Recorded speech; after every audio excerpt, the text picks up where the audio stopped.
Assalamualaikum class 5th. Hope you all are fine by the grace of Almighty. Dear students, I am your English teacher. Take out your English book in front of you and turn to the page number 42. And today's topic is about Gulliver in the land of Jades. Dear students, ये जो आज का topic है हमारा, ये एक story है, कहानी है जिसमें हमें पढ़ना है कि ये जो गुलिवर था एक आदमी था। जब ये जेंट की सरजमीन पर पहुंचा तो उसने क्या देखा। डियर स्टूडेंट्स, ये जो जेंट है, जेंट हम एक बड़े से इंसान को कहते हैं जो बहुत लार्ज होता है, बहुत ह्यूज होता है और उसके साथ साथ एक स्ट्रॉन्ग भी होता है। अब ये जो गुलिवर ट्रैवल है, ये एक बुक का नाम है जो जॉनसन स्विफ्ट ने लिखी है। इस बुक में ऑथर ने, ये जो ऑथर था जॉनसन स्विफ्ट, उसने गुलिवर के बारे में कहा है कि गुलिवर ने 4 समंदरी सफ़र किए हैं और उन्हीं सफ़रों में वो अलग अलग जगहों पर पहुंचा है और वहाँ उसने अजीबोगरीब चीज़ें देखी।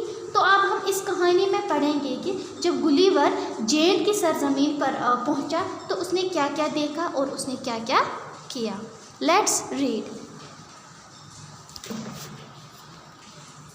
Gulliver's Travels is a tale of adventures written by Jonathan Swift and it was an instant success the moment it was published.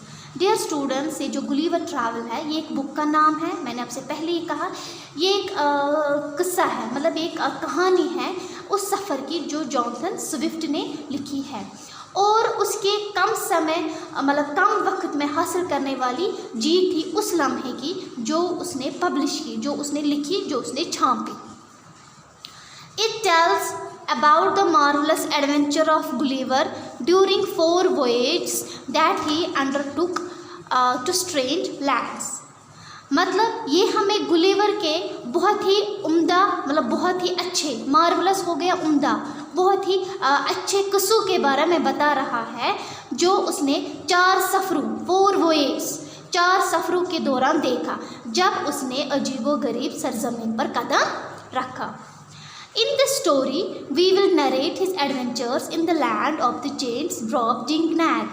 तो जेंट जो था ब्रॉबडिंगनैग की सरजमीन पर अब हम इस कहानी को नरेट करेंगे, इस कहानी को बयान करेंगे, इस सफ़र को हम बयान करेंगे।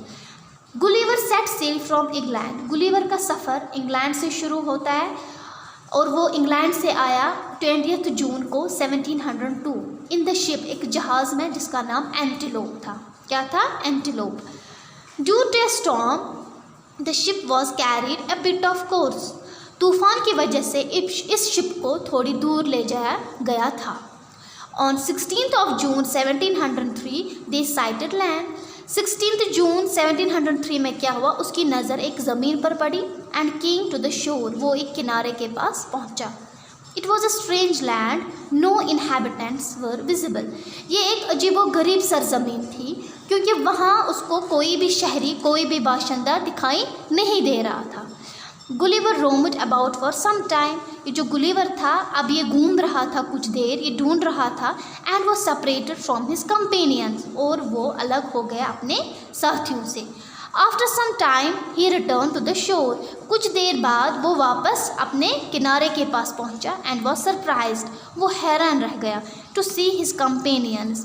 क्या देखा उसने, जो उसके साथी थे वो चढ़ रहे थे एक बहुत ही लंबे बोट में, इन विच दे हैड कम अशोर, जिस किनारे से वो आए थे। He was about to call them when he saw a huge creature walking in the sea towards the boat। वो उनको बुलाने ही वाला था कि उसने क्या देखा, उसने एक ह्यूज क्रिएचर देखा, एक बड़ा सा क्रिएचर हो गया एनिमल, क्रिएचर हो गया एक जानवर। उसने देखा कि ये समंदर में चल रहा था टुवर्ड्स द बोट, बोट की ओर। हाँ, Gulliver was too terrified to see this giant. Gulliver बहुत डर गया इस बड़े से जानवर को देखकर, एक बड़े से लार्ज एनिमल को देखकर, जेंट को देखकर। ही रैन एंड क्लाइंब्ड अप ए हिल। वो दौड़ा और एक हिल पर चढ़ गया। ही saw the fields all around with vegetables and meadows।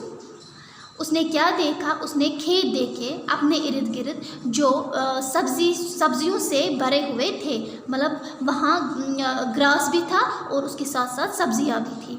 The height of the grass was 20 feet. और जो ग्रास की हाइट थी वो 20 फीट थी। ही हिड इन द ग्रास, उसने अपने आप को ग्रास में ही छुपाया।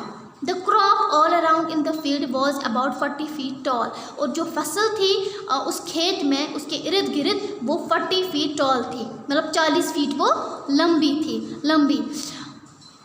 Just then he saw 7 giants, तो तब ही उसने 7 giants को देखा, 7 giants को देखा। ऐसे ही जेंट होता है लार्ज, मतलब वो जो बहुत बड़ा होता है, जिस यथस वनान कशिर पर वो देव जैसा।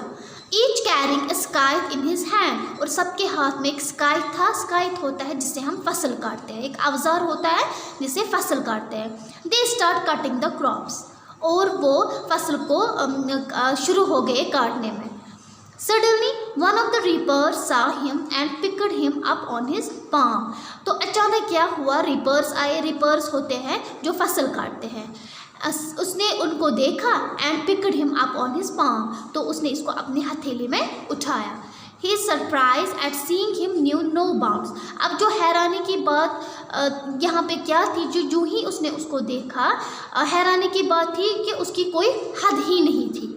He carried him to his master, the farmer, इसने इसको उठाया और मास्टर के पास ले गया। अब मास्टर कौन था, वो एक फार्मर था, वो एक किसान था।